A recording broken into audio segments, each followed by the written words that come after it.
話我覺得佢同周局長講一樣好緊要，就係話今時今日離開醫管局服務嘅同事唔係為咗錢。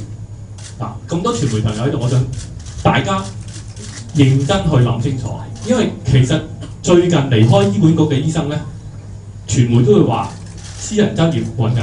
我係婦產科嘅，大家都知出邊好好嘅。肥雞餐嘅時候，我啲同事問我點解唔走，我同班嘅同事走晒啦，得我一個喺 HA 嘅啫。我見到啲舊同學話：喂，歐陽仲唔走？真係好掂喎出邊，點解仲留喺度？咁傻啊！咁傻啊！留喺 HA 係傻啊！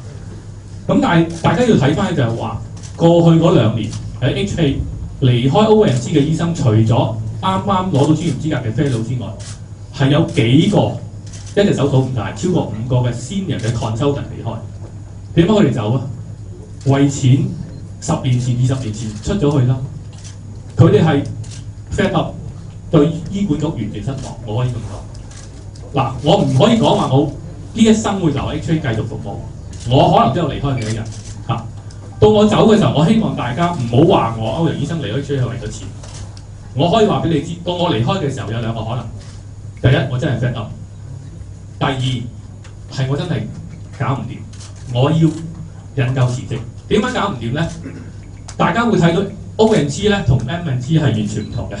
M&G 就係話好耐都唔升 ，O&G 咧你 fail 咗之後，我開定我喺等你 fail， 唔係啊？點解咧？出邊太好勁太好勁，因為咩咧？因為內地產婦落嚟。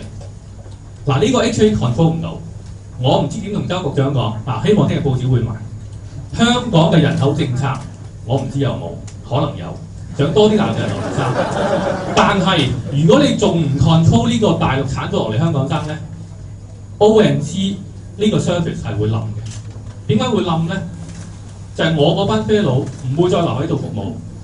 佢第一可能私營市場太好，真係要揾緊啦。我30歲，我想住間2000呎嘅樓，我2年星球人、月球人一定有。另一樣就係話，我啲 junior fellow 走咗，啲 senior fellow、AC consultant、SMO survive 唔到，真係。到時會點咧？某一間 O&G 會冧，因為佢唔夠 fellow， 唔夠人 call，sustain 唔到個 training。長遠嚟講，香港個 O&G 可以話俾你知，我唔知幾時，我亦都唔希望見到呢人。但係我好擔心，會有一日係完全 sustain 唔到嘅。再講翻，我覺得個要求係 OK 嘅，合理嘅，因為工時其實講咗好多年嘅。點解而家仲未話44？